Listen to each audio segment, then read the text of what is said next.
Assalamualaikum warahmatullahi wabarakatuh. Selamat sore teman-teman semua. Saya akan menjelaskan secara singkat tapi lengkap tentang contoh kasus soal pertama ya, yaitu PT Gajah Sakti. Ini adalah soal metode harga pokok pesanan dalam akuntansi biaya. Nah, perusahaan PT Gajah Sakti adalah perusahaan yang bergerak dalam bidang percetakan menggunakan metode harga pokok pesanan, artinya menggunakan order ya, orderan. Pada bulan September 2004 perusahaan mendapatkan pesanan 2 ya, yaitu 2.400 lembar kartu undangan dari PT Restu dan 2.000 harganya 2.000 per lembar undangannya. Kemudian pesanan yang kedua adalah 100 spanduk dari PT Insani dengan harga 200.000 per buah. Nah, dari pemesan ini diberikan kode PT Restu ini kodenya KU01 dan PT Insani kodenya adalah SP02.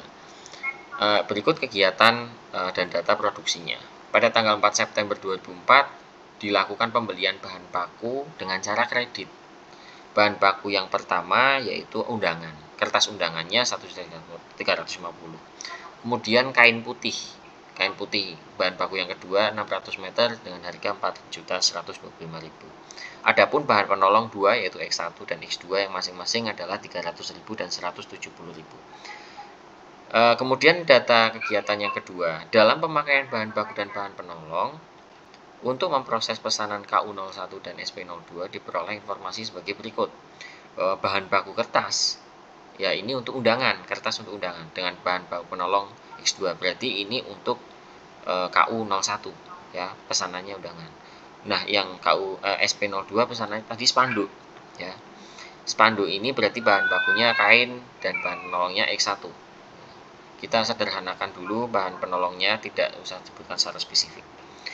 Untuk penentuan biaya tenaga kerja yang dikeluarkan oleh Departemen Produksi berdasarkan jam, ya ini informasi data kegiatan ketiga ini ya, yakni untuk KU01 butuh waktu 180 jam kerja langsung dengan upah jam kerja langsungnya per jamnya Rp5.000. Sedangkan untuk pesanan SP02 ya yang buat spanduk butuh 1.000 jam kerja langsung dengan upah per jamnya Rp5.000. Sedangkan untuk upah tidak langsungnya yakni 2.900.000 untuk gaji karyawan 2.900.000 untuk tenaga kerja tidak langsung. Dan informasi tentang biaya lain yang tidak langsung yaitu untuk gaji karyawan bagian pemasaran 7.500.000 dan gaji karyawan administrasi 4 juta rupiah. Nah, kemudian kita masuk pada informasi tarif BOP. Jadi perusahaan menarifkan BOP-nya sebesar 160% dari biaya tenaga kerja langsung, baik pesanan KU01 maupun SP02. Nanti artinya 160% ini akan kita kalikan dengan biaya tenaga kerja langsungnya. Biaya tenaga kerja langsungnya itu yang ini ya, 180 kali 5.000 ditambah 1.000 kali 5.000. Nanti hasilnya dikalikan 160. Kemudian hasil dari perkalian 160 ini akan dibandingkan dengan biaya overhead pabrik yang sesungguhnya terjadi. Nah, dalam kaitannya dengan pesanan di atas, biaya overhead yang sesungguhnya terjadi yang real adalah sebagai berikut. Biaya pemeliharaan gedung 500.000, depresiasi gedung 2 juta, depresiasi mesin 1,5 juta, dan seterusnya. Nah, informasi lain tidak kalah penting yakni pencatatan harga produk jadi berdasarkan informasi pesanan KU01 telah selesai. Jadi yang kartu undangan ini pesanan telah selesai ketika dilakukan pencatatan ini ya. Jadi bisa aja dilakukan pencatatan itu di tengah-tengah seperti ini ya. Sedangkan pencatatan harga pokok dalam proses adalah berdasarkan informasi diketahui bahwa untuk pesanan spanduk masih dalam proses penyelesaian ya, SP02 masih dalam proses penyelesaian. Ini harga pokok prosesnya di sini.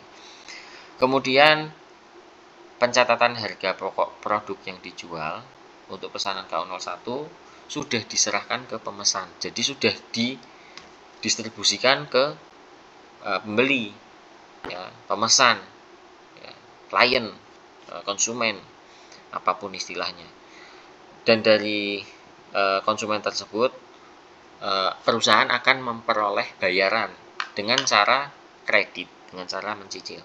Nah, informasi ini yang akan menentukan apa yang akan ditulis dalam jurnal. Nah, sekarang bagaimana penyelesaian? Sebelumnya, apa yang diminta? Kita diminta untuk membuat jurnal yang diperlukan berdasarkan harga pokok pesanan. Ya. Harga pokok pesanan ini di dalamnya ada harga pokok produk jadi. Ya. Karena setengahnya sudah jadi, yaitu pesanan pertama, yang kedua belum selesai, masih dalam proses. Nah, itu namanya metode harga pokok proses. Ya. Nah, kalau sudah jadi semua, ya harga pokok produk jadi. Oke, kita langsung ke penyelesaian. Ya, akan saya split seperti ini supaya membantu teman-teman tidak kehilangan fokusnya. Mulai dari soal pertama ini kita akan membahas jawaban penyelesaian metode harga pokok pesanan. Nah, jurnal yang diperlukan yang pertama adalah jurnal pembelian bahan baku. Nah, di sini ada kesalahan ya. Kesalahannya di mana ini sudah benar bahan baku, di mana persediaan bahan baku sebagai debit dan kreditnya adalah hutang dagang. Ini 5.475 hasil dari 1.350 ditambah 4.125, ya. Sedangkan bahan penolong tadi tertulis 300.000. Ini yang benar adalah 470.000. Hasil penambahan dari soal di mana bahan penolong beli 300.000 dan penolong 2 170. Harusnya 470.000, ya. Adapun untuk jurnal selanjutnya yakni pencatatan pemakaian bahan baku dan penolong. Kalau tadi ini pembelian, ini pencatatan. Angkanya sama, akan tetapi menentukan mana yang akan masuk ke pos biaya yang selanjutnya. Nah, kemudian di sini ada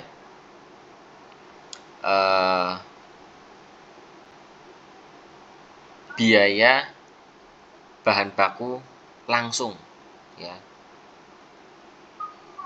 Biaya bahan baku langsung ini dicatat BDP, di debit dan kreditnya adalah persediaan bahan baku. Ini karena digunakan, ya. Jadi dibalik. Tadinya persediaannya nambah di pembelian, kemudian karena digunakan, pemakaian digunakan, maka persediaannya menjadi kredit dan debitnya adalah BDP, biaya bahan baku. Nah, yang selanjutnya bahan penolong juga digunakan.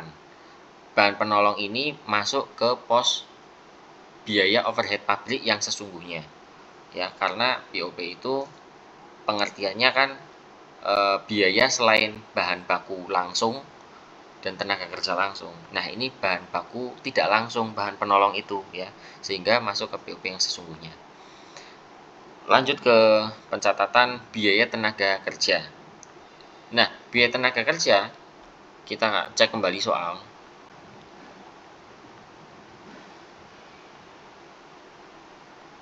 Biaya tenaga kerja ini yang pertama kita hitung biaya tenaga kerja yang langsung terlebih dahulu.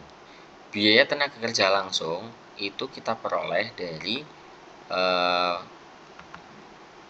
jam kerja langsung dikali upah, ya. Jam kerja langsung untuk pesanan KU01 adalah 180 jam, ya. Sedangkan untuk SP02 adalah 1000 jam. Nah, upahnya masing-masing 5.000. Sama 5.000. Maka biayanya adalah 180 dikali 5.000 dan 1.000 dikali 5.000. Nah, totalnya di sini. Ini adalah total biaya tenaga kerja langsung, ya. Totalnya adalah 5.900.000, ya. Nah, 5.900.000 ini biaya tenaga kerja langsung, BTKL. Ya. Lah, yang tidak langsungnya BTKTL-nya berapa? Nah, yang tidak langsungnya ada 2.900.000, kemudian ada gaji karyawan 7.500.000 dan gaji admin 4 juta. Itu yang tidak langsungnya. Ya, kita tulis dulu di sini, tidak apa-apa lah.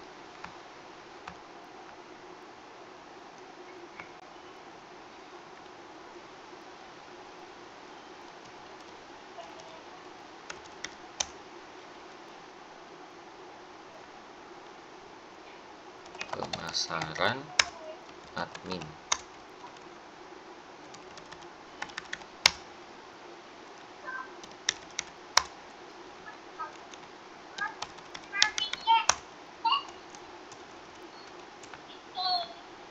Oke, kita lanjut lagi. Hasil dari pencatatan biaya tenaga kerja ini tertulis 20.300.000. Nah, 20.300.000 ini rinciannya sebenarnya ada di sini ya. Rinciannya ada di sini, yaitu biaya gaji dan upah. Ya. Kita hitung dulu sebenarnya ya.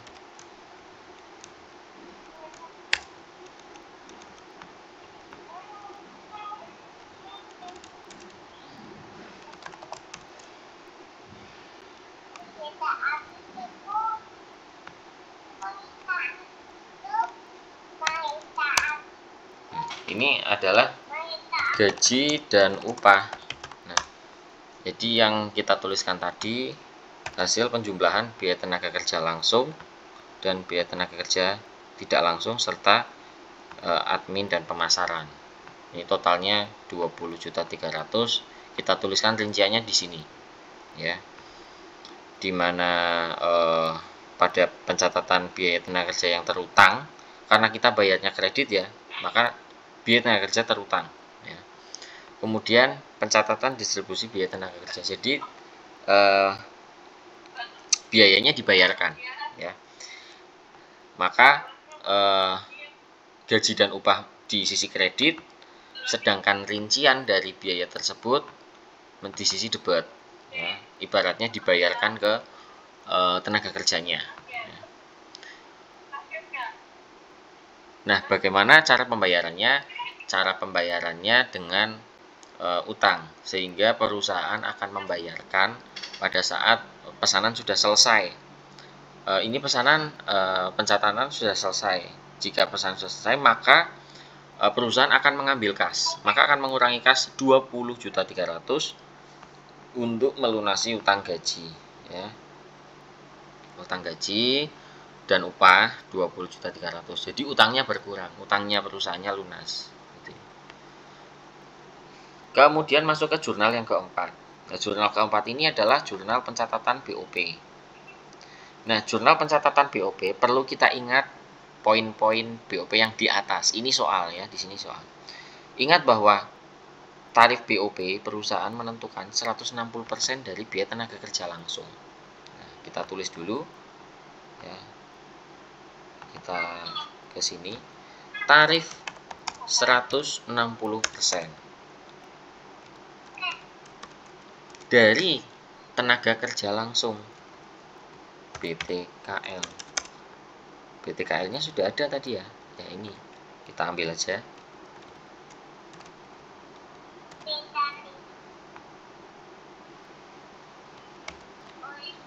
Kita BTKL 5.900.000. Nah, berapakah 160% dikali 5.900.000? Hasilnya adalah 9.440.000. Nah, ini BOP tarif namanya. Ini yang dituliskan di sini. BOP tarifnya 9.440.000 ya. BOP yang dibebankan di sisi kredit dan biaya overhead pabrik BDP di sisi debit. Kemudian yang kelima, jurnal terakhir ini menuliskan ulang soal yang di sini ya. Jadi BOP yang sesungguhnya terjadi adalah yang tertulis di soal. Kemudian ditotal menjadi BOP yang sesungguhnya. Ya, BOP yang sesungguhnya adalah 5.700.000. Nah, mana yang akan dibandingkan tadi ya? Antara BOP yang dibebankan dan BOP yang sesungguhnya. Nah, BOP yang dibebankan adalah 944.000 di sisi debit dan di sisi kredit. BOP yang sesungguhnya 440.000. Selisih BOP akan kita ketahui dengan cara membandingkan antara jumlah BOP yang dibebankan dengan jumlah seluruh BOP yang terjadi. Nah, seluruh BOP yang terjadi berarti kita harus ngambil satu-satu bahan baku yang tidak langsung dan tenaga kerja yang tidak langsung. Nah, karena itu BOP. Begini caranya ya. Jadi BOP yang sesungguhnya ada pada jurnal nomor 2. Ya, kita scroll soal yang atas, kita arahkan ke jawaban yang awal ya. Nah, ini sudah masuk jawaban lagi ini. Jurnal nomor 2 yang B. Nah, ini ada BOP yang sesungguhnya, maka diambil dari sini. Kemudian jurnal nomor 3B. Nah, ini di sini juga ada BOP yang sesungguhnya, yaitu biaya tenaga kerja tidak langsung. Ya. Kemudian jurnal nomor 5. Jurnal nomor 5 kita masuk ke total seluruh BOP yang sesungguhnya. Jadi di sini BOP yang sesungguhnya yang belum akhir. Nah, BOP yang sesungguhnya yang akhir adalah ketika 5.700.000 ini ditambahkan tadi 2.900.000 dan 470. Mungkin ada yang tanya, Pak, kenapa biaya pemasaran dan biaya administrasi umum tidak masuk ke BOP? Karena itu tidak bisa dikategorikan murni tenaga kerja, karena pemasaran itu ya biaya di luar itu. Begitu juga dengan administrasi. Jadi yang masuk adalah BOP yang sesungguhnya, biaya tenaga tidak langsung, dan juga bahan penolong ya. 470 itu bahan penolong ini. Ya. Sehingga BOP yang sesungguhnya ketemu 9.070.000. Tadi yang dibebankan adalah ya, yang dibebankan adalah 9.440.000 ya. Maka ada selisih ya. Ada selisih. Selisihnya adalah 9.440.000 dikurangi 9.070.000. Hasilnya adalah 370.000. Masuk dalam jurnal selisih BOP. Ya, jurnal selisih BOP. BOP yang sesungguhnya menjadi debit dan selisih BOP di sisi kredit. Kemudian di jurnal harga pokok produk jadi dan harga pokok proses, yang sudah jadi adalah KU01 ya, persediaan produk jadinya 3.690. Dari mana? Ingat bahwa kertas itu untuk kertas undangan maka bahan bakunya kertas ya. Kita kembali ke soal lagi nih. Ya, karena memang harga dari kertasnya adalah 1.350 ya. Ini ya.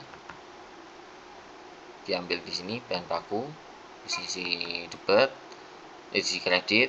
Kemudian biaya tenaga kerja langsungnya 900. Ini diambil dari soal juga ya, 180 dikali 5.000. Kemudian biaya overhead pabrik 1.440 adalah dari 160% dari tenaga kerja langsung KU01.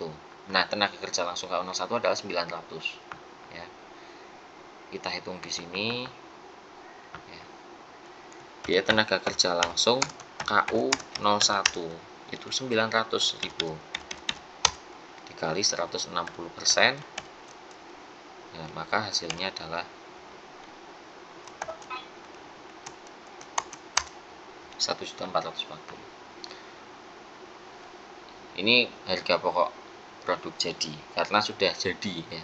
Ada yang masih dalam proses, yaitu spanduk, ya. Maka seperti ini jurnalnya. Di sisi debat ada persediaan produk dalam proses sebesar 17.125.000. Nah, ini kita nggak bisa ngitung dulu kalau kita nggak tahu ininya. Jadi sebenarnya kita ngisi yang di kreditnya dulu, baru bisa ngisi debatnya.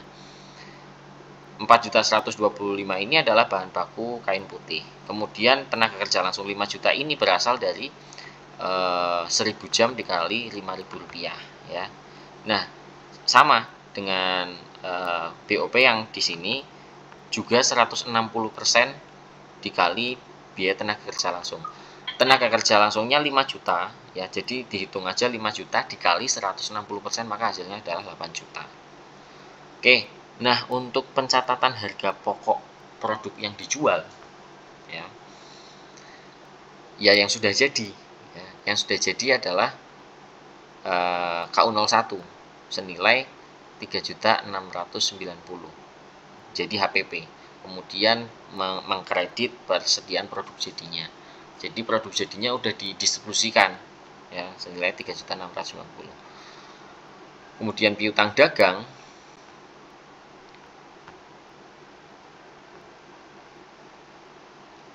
piutang dagangnya adalah 4.800.000, ya. Dan harga pokok penjualan HPP-nya di sini dikredit dan piutang dagang 4.800.000, ya.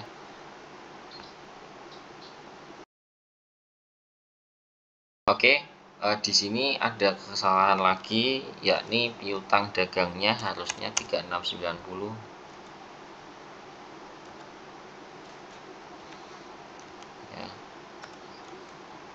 Maaf ya, ini ada kesalahan memindahkan data.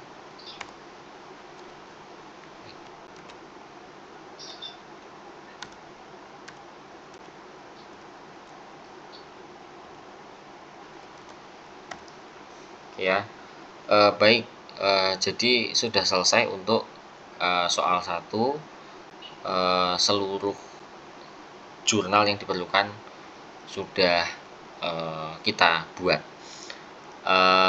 Sementara itu nanti mungkin soalnya akan saya kirim yang ini dulu. Nanti jika teman-teman ada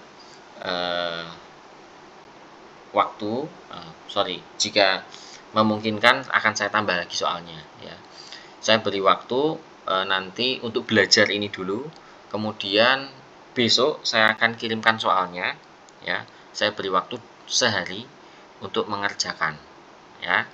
Semoga sukses untuk teman-teman semua. Silakan kalau ada yang masih belum paham bisa bertanya. Kemudian ikuti video tadi yang pertama dengan baik dan video penutupan ini untuk mengkoreksi beberapa kesalahan penulisan. Demikian dari saya. Kurang lebihnya mohon maaf. Wassalamualaikum warahmatullahi wabarakatuh.